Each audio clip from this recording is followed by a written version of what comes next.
ஏதோ ஒரு வகையில் நம்மளை கிரிட்டிசைஸ் பண்ணிக்கிட்டு மேலதிகாரிகள்ட்ட நம்மளை போட்டு கொடுத்துக்கிட்டு நம்மளை வஞ்சிக்கக்கூடிய சில பேர் கூட இருப்பாங்கங்க. அதை கடந்து தாங்க போகணும் இந்த காலகட்டத்தில்.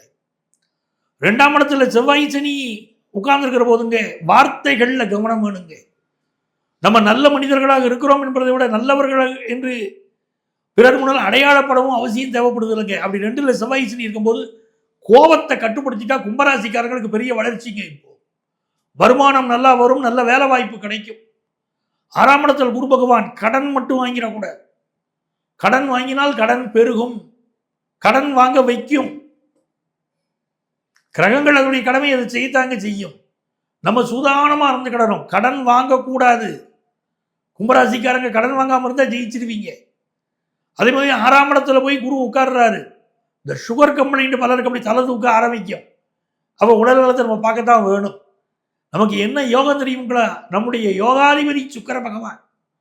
அந்த சுக்கிர பகவான் 3ஆம் இடத்துல 7ஆம் இடத்து அதிபதியோடு உட்கார்ந்தான். நம்ம குடும்பத்தில் சுபகாரிய பேச்சுவார்த்தைகள் நடக்க போதுங்க. மகளுக்கு மகனுக்கு திருமண செய்திகள் வரும்.